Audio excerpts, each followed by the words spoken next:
Friends, आप सभी का स्टडी 24+ में तहे दिल से इस्तकबाल करते हैं। जैसा कि आपको पता है कि फ़िलहाल महापुरुष का दौर चल रहा है हमारे इस इंस्टीट्यूट पे। आपको पता है कि मैं महात्मा गांधी जी से जुड़े रोचक तथ्य और उनकी जीवनी जान चुकी हूँ और बता भी चुकी हूँ आप लोगों को, और उससे रिलेटेड जो 40 ऑब्जेक्टिव क्वेश्चन थे वो भी मैं डिफाइन कर चुकी हूँ। तो उसमें एक क्वेश्चन था कि महात्मा गांधी जी के राजनीतिक गुरु कौन थे, तो गोपाल कृष्ण गोखले उसका आंसर आया था। ठीक है, तो मैं सोची कि गोपाल कृष्ण गोखले के बारे में और उसकी जीवनी जो है और उनसे रिलेटेड जो रोचक तथ्य हैं उनको आपके सामने रखूं, और उसके बाद उससे रिलेटेड जो ऑब्जेक्टिव क्वेश्चन होंगे उसका भी मैं वीडियो बना दूंगी, लाइव आ जाऊंगी उसका। ठीक है, तो स्टार्ट करते हैं, देखते हैं गोपाल कृष्ण गोखले की जीवनी और उसके रोचक तथ्य कितने मस्त है, क्या है। देखते हैं जीवनी और रोचक तथ्य। इनका जो जन्म हुआ था 9 मई 1866 को, इसका अभी आगे डिफाइन करेंगे बढ़िया से। और इनकी मृत्यु जो हुई थी 19 फरवरी 1915 को। तो यही है गोपाल कृष्ण गोखले, आप देख सकते हैं स्क्रीन पे।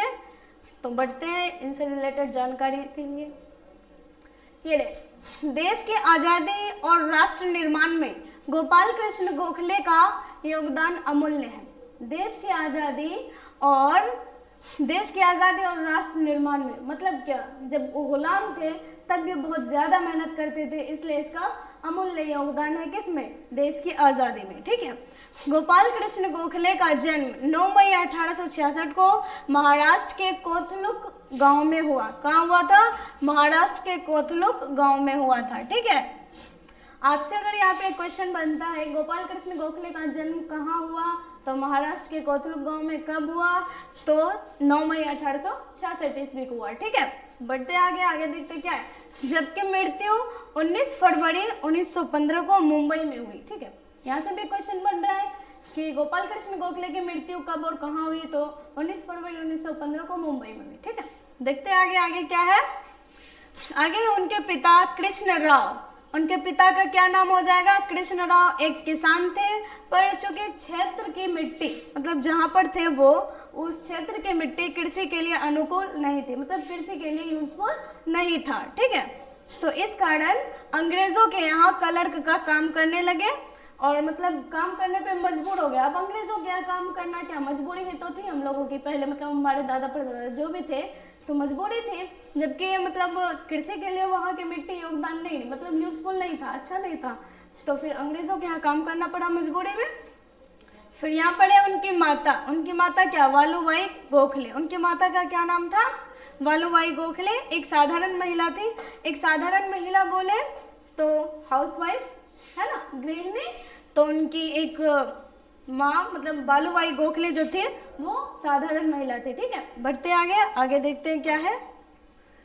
देखिए यहाँ पर है गोपाल कृष्ण गोखले में दिल और दिमाग की अद्भुत योग्यताएं थी, मतलब उसके अंदर सोचने का क्षमता, समझने की जो योग्यता थी बहुत ही ज्यादा। ठीक है, बहुत अच्छी थी, है ना। तो उन्होंने अपने जीवन में बड़ी तीव्र गति से मतलब बहुत जल्दी से आंधी तूफान की तरह बोले तो भी कम है, मतलब बहुत ही जल्दी से उन्नति की मतलब कामयाबी पर जा रहे थे। ठीक है, यहाँ पर है उन्होंने 18 वर्ष की आयु में स्नातक की डिग्री प्राप्त की और 20 वर्ष की अल्पायु में मतलब 20 वर्ष कम एज में, बहुत कम एज में मतलब क्या, बहुत ही ज्यादा कम एज में प्रोफेसर बने। प्रोफेसर बनने के बाद गोखले ने सन 1884 ईस्वी में एल्फिंस्टन कॉलेज से स्नातक पूरा किया। एल्फिंस्टन कॉलेज मुंबई से स्नातक पूरा किया। जल्द ही गोपाल कृष्ण गोखले मुंबई विधान परिषद के सदस्य हो गए। बहुत ही जल्द, मतलब इतनी जल्दी से उसकी उन्नति हो रही थी कि बहुत जल्द वो क्या हो गया, मुंबई विधान परिषद के सदस्य बन गए, है ना। तो आगे है भारतीय राष्ट्रीय कांग्रेस का अध्यक्ष चुन लिया गया, है ना। 1905 में उनको भारतीय राष्ट्रीय कांग्रेस का अध्यक्ष चुन लेगा। अभी यहाँ से क्वेश्चन बनता है कि गोपाल कृष्ण गोखले को भारतीय राष्ट्रीय कांग्रेस के अध्यक्ष के रूप में कब चुना गया, तो 1905 ईस्वी में। ठीक है, बढ़ते आगे है उनके राजनीतिक जीवन की शुरुआत जस्टिस राणा डे, ये मेन पॉइंट है, जस्टिस राणा डे के अनुयायी के रूप में। अब यहाँ से क्वेश्चन बनता है कि जस्टिस राणा डे कौन थे, तो जस्टिस राणा डे ये गोपाल कृष्ण गोखले के राजनीतिक गुरु थे। जिस तरह महात्मा गांधी जी के राजनीतिक गुरु कौन थे, गोपाल कृष्ण गोखले, उसी तरह गोपाल कृष्ण गोखले के राजनीतिक गुरु जस्टिस रानाडे थे। ठीक है, तो बढ़ते आगे, आगे देखते क्या है। ये रे आगे देखिए, इस संबंध में डॉक्टर जकारिया ने क्या, देखिए पेन का कलर चेंज कर लेते हैं ना। देखिए यहाँ पर है, इस संबंध में डॉक्टर जकारिया ने लिखा है कि गोखले के रूप में रानाडे को, रानाडे मतलब क्या, जस्टिस रानाडे गोपाल कृष्ण गोखले के कौन थे, राजनीतिक गुरु थे, जैसा शिष्य नहीं मिला। तो गोपाल कृष्ण गोखले को गोपाल कृष्ण गोखले जो है रानाडे को बहुत ही मतलब बहुत ज्यादा पसंद है ना। ऐसा शिष्य जो है मतलब ऐसा स्टूडेंट उनको नहीं मिला, और वो लिखे हैं कि ऐसा शिष्य कभी किसी गुरु को नहीं मिला होगा, मतलब ऐसा स्टूडेंट किसी भी टीचर को उस समय में तो नहीं मिला होगा। किसने लिखा, डॉक्टर जकारिया ने, और ये है जस्टिस रानाडे, आप देख सकते हैं, है ना। जस्टिस रानाडे यही थे गोपाल कृष्ण गोखले के राजनीतिक गुरु, है ना। बढ़ते आगे, आगे देखते आगे क्या है। ये गोखले ने 1909 के मार्ले मिंटो सुधारों के गठन में महत्वपूर्ण भूमिका निभाई थी। 1909 में मार्ले मिंटो सुधार के गठन में महत्वपूर्ण भूमिका निभाई थी। ठीक है, कब, 1909 में। कौन, तो गोपाल कृष्ण गोखले का भी महत्वपूर्ण योगदान रहा, है ना। बढ़ते आगे, आगे देखते आगे क्या है। ये देखिए, गोपाल कृष्ण गोखले क्रिस्टल की तरह साफ थे, एक मेमने की तरह दयालु थे, एक शेर की तरह साहसी थे, और इन राजनीतिक हालात में एक आदर्श पुरुष थे। कौन बोले, गांधी जी। ये रहे गोपाल कृष्ण गोखले। तो मैं आपको बता दूं, वो बोले थे गांधी जी कि गोपाल कृष्ण गोखले जो थे वो क्रिस्टल की तरह, जैसे कांच साफ सुथरा होता है उसी तरह बिल्कुल साफ थे, और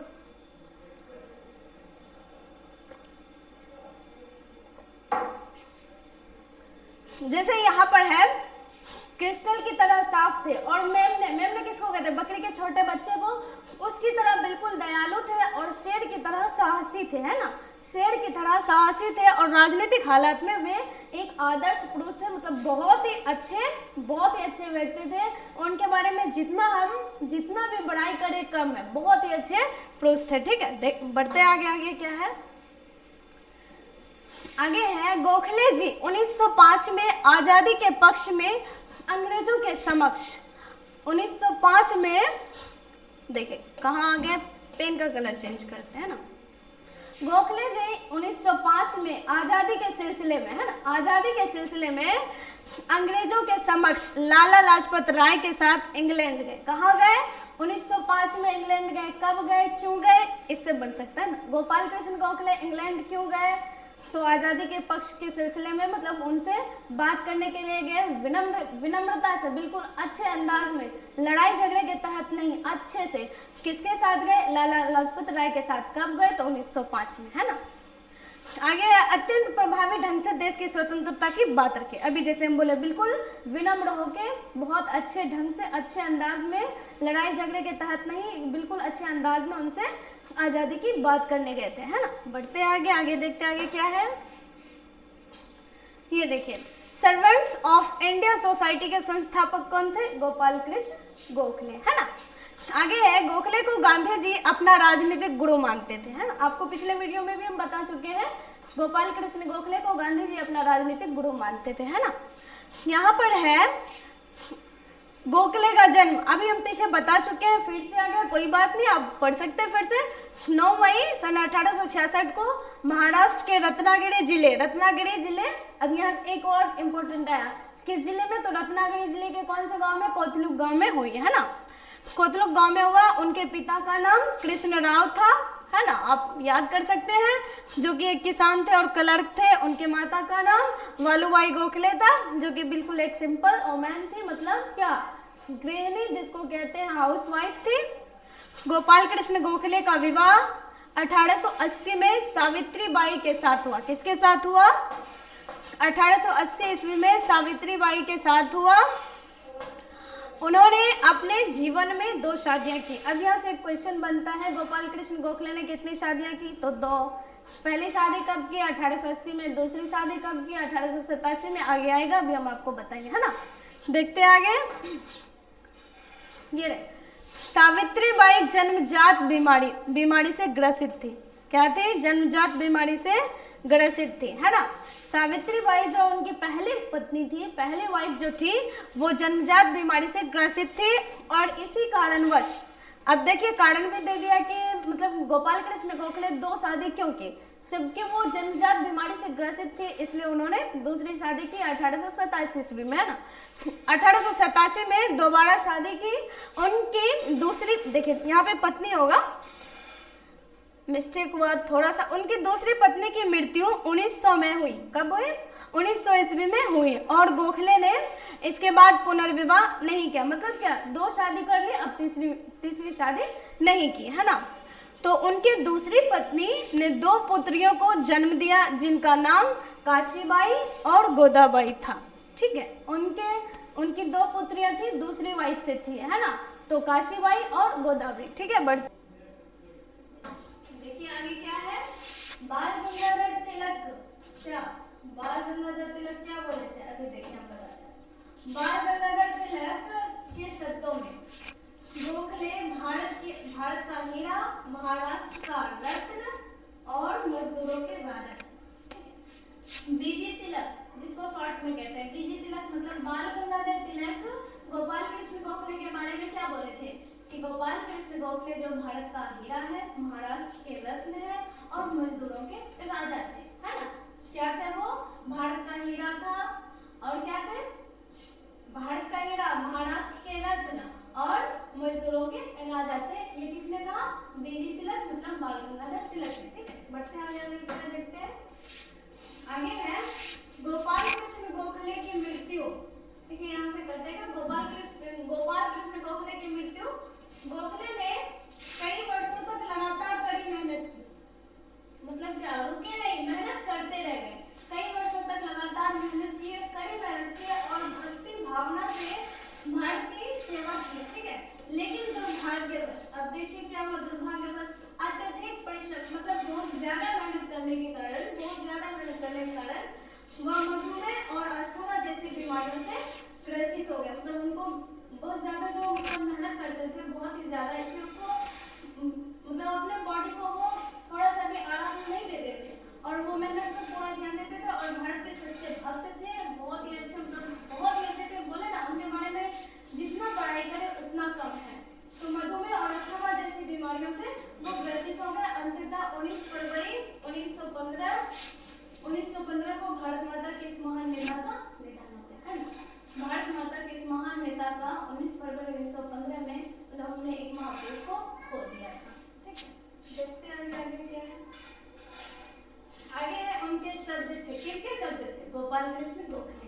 गोपाल कृष्ण गोखले के शब्द थे, तुम लोग, ये किसको बोले, मतलब हम लोगों को, मतलब भारत के हर एक नागरिक को, मतलब बोले थे कि तुम लोग मेरा जीवन चरित्र लिखने ना बैठना, मेरा जीवन चरित्र लिखने ना बैठना, मेरी मूर्ति बनवाने में भी अपना समय ना गंवाना, और तुम लोग भारत के सच्चे सेवक होंगे तो अपने सिद्धांत के अनुसार आचरण करना, अर्थात भारत की सेवा करने में व्यतीत कर देना, अपना पूरा जीवन अर्पित कर देना, समर्पित कर देना भारत की सेवा में, अगर तुम भारत के सच्चे नागरिक हो तो।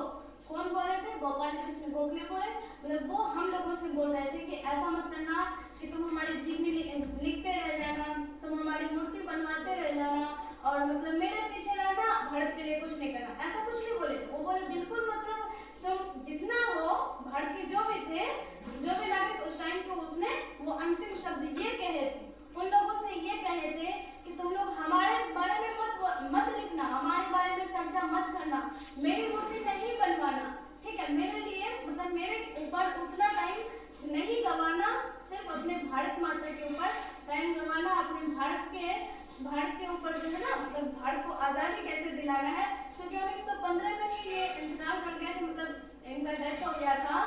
तो जबकि आपको पता है कि कब आज़ाद हुआ देश, 1947 में, तो अभी तो बहुत दिन बाकी है। तो उन्होंने कहा, उनको क्या पता कब आज़ाद होगा, नहीं होगा, वो तो गुजर गए। इसलिए समझाते हुए गए कि मतलब भारत के ऊपर पूरा समर्पित रहना, अपनी जान लगा देना, भारत को आज़ादी दिलाने में मेरे ऊपर नहीं रहना। तो आज के लिए इतना ही, मिलते हैं नेक्स्ट वीडियो में। Thank you so much.